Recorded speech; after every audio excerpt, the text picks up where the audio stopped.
Today we are making sourdough. I'm going to go through all the details. The main ingredients we're using today are unbleached bread flour, mature starter, which is called levain, and salt and filtered water. The tools that I like to use are an 8-cup Pyrex, my trusty spatula, and the kitchen scale. Let's get started. I want to thank our egg lady so very much for this thoughtful gift of a little phone stand to help me record. This way I can use 2 hands to show the sourdough. This would not have been possible without that, so thank you. So the first thing when I make sourdough is I tear out the scale, and then I add 100 grams of levain, which is mature starter. You see it's kind of stretchy, there's a lot of bubbles. So I'll measure out 100 grams of starter, and then I tear out the scale and I add 335 grams of water. And if you want, you can pause the screen here to understand how the 67% hydration works. We can go into that in more detail, perhaps in another video. Then you'll stir the starter and the water. It doesn't have to be perfect, just give it a couple swishes. And then I'm tearing out my kitchen scale and adding 500 grams of unbleached bread flour. It's important that the flour be unbleached, and it's important that you use bread flour. And again, we might go into that in more detail in another video. You want to add 10 grams of salt, which is very important. You can add a little bit more or a little bit less, but if you forget to put the salt in altogether, your bread will have no flavor. And at this point, you'll mix everything up together. I usually start with a spatula, but then I just move to my hands because that's how it goes when you make bread. You kind of have to really get in there. And the important thing when baking, and especially with sourdough, is always make sure your hands are super duper clean. Every single time you go to handle the starter or handle the dough, wash your hands first. The dough will be shaggy. That's exactly what it should look like at this point. You then cover it up, leave a little airflow, and then you can just leave it on the counter for 1 hour to autolyze. And now we're going to cycle our starter. And we need bread flour, whole wheat flour, filtered water, and this is our container of discard, and then the kitchen scale. So the purpose of discarding is that you want to take the amount of starter that you have and make more, but if you just keep using the same amount that you have left and adding proportionally larger ingredients, you'll end up with a house full of starter.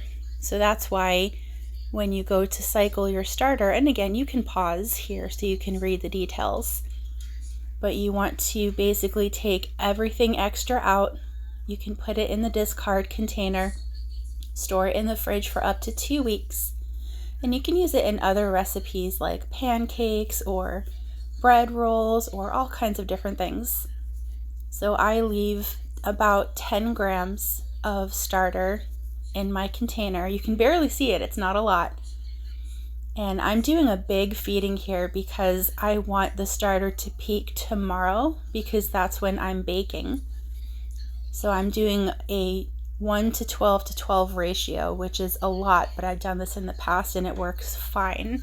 The big feedings help keep my starter healthy, and it helps the peak happen on the next day. So that way I have starter instead of peaking at 1 o'clock in the morning when I'm asleep, it peaks tomorrow morning when I'm ready to bake.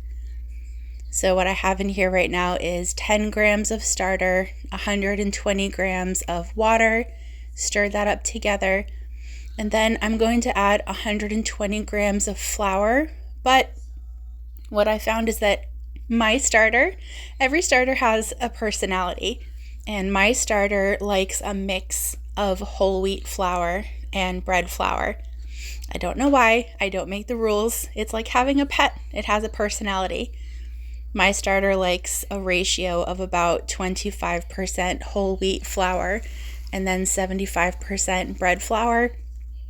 And you can pause the video in different parts where I explain the math, but for this recipe today, since I want 120 grams of flour, I'm going to be adding 1/4 of 120 grams, which is 30 grams of whole wheat flour, and then 90 grams of bread flour, which brings the total to 120 grams of flour.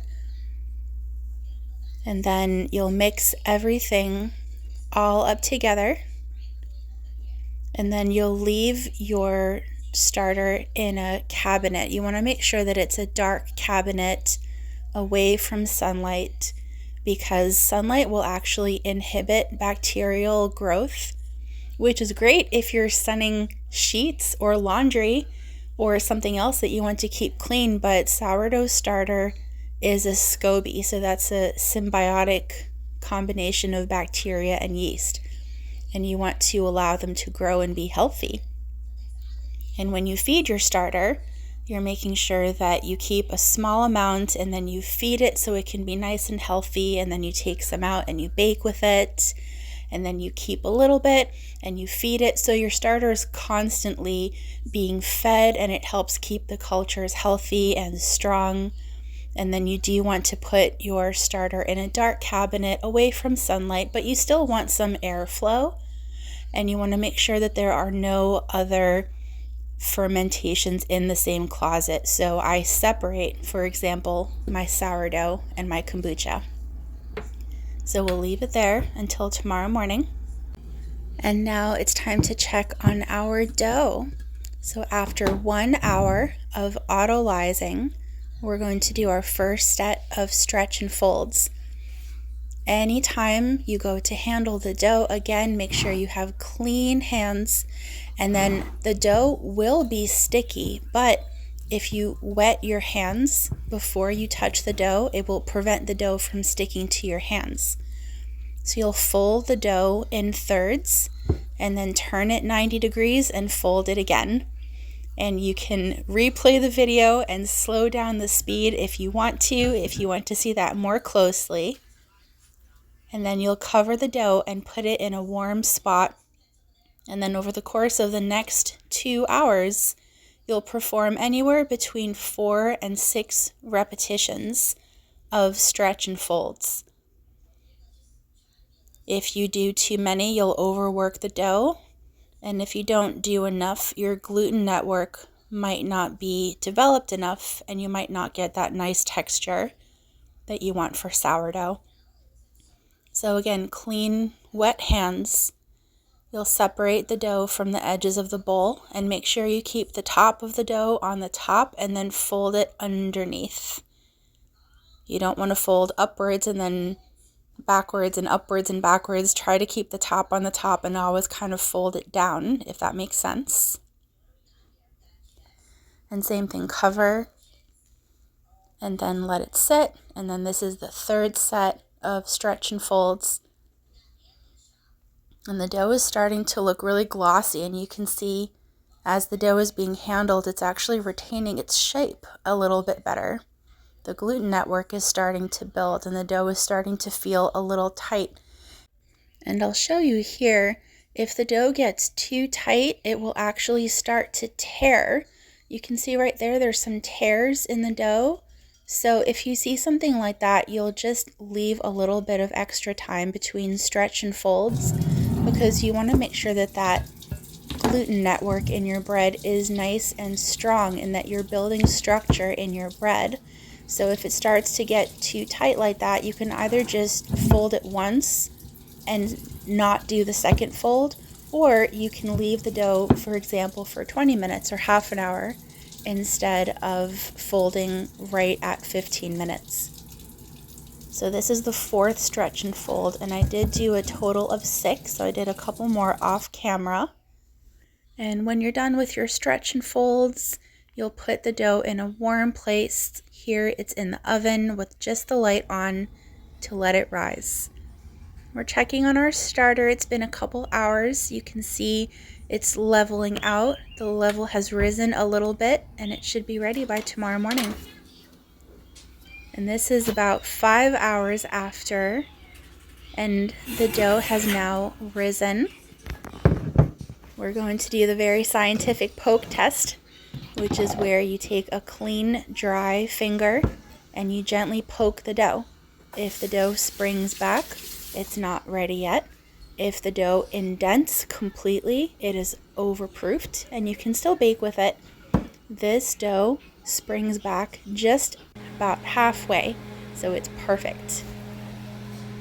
And we're getting ready to put the dough in the fridge for the cold fermentation period. So I use parchment paper for that.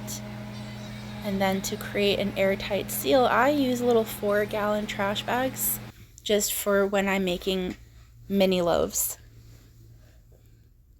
So you'll make a square of parchment paper to put inside each bowl to hold that section of dough. When I'm making a whole loaf, I just put the whole thing in a clean Pyrex with parchment paper. But for today, I'm making 2 half-size loaves. So what I do is I tear out the empty Pyrex and then I measure the weight of the dough. And then I divide that in half. So that way both loaves will be exactly the same size. And the way that I shape the loaves for the cold fermentation is pretty much just doing another set of stretch and folds. That's kind of what it looks like, where I take the dough and just kind of fold it around a little bit. But some people have very specific ways of shaping the dough and all these different things. But honestly, at the end of the day, if the bread comes out edible and it tastes good and you're happy with it, that's the perfect sourdough. So this is how I do mine. I just put the dough in the parchment paper with the seam on the bottom. And here, this is half of that amount of dough by weight. So I'm just going to go ahead and shape the second loaf now. Really simple, just fold it, turn, fold it again, easy peasy, with the seam on the bottom, and put that on the parchment paper. Some people use bannetons and rice flour and all these different things, and there really is no wrong way to make sourdough, but I try to make it just as simple and straightforward as possible. So what I usually do is I will take a 4-gallon trash bag, clean one, of course, and I'll put the bowls with the sourdough inside of the bag and tie it. I kind of leave a little bit of air in there when I tie it to make sure that the plastic doesn't actually touch the dough. And then I tie it really tight on the top to hold the air in, again, so that the plastic is away from the dough. And then I just put it in the fridge overnight. The rest will be in video too. Thank you for watching.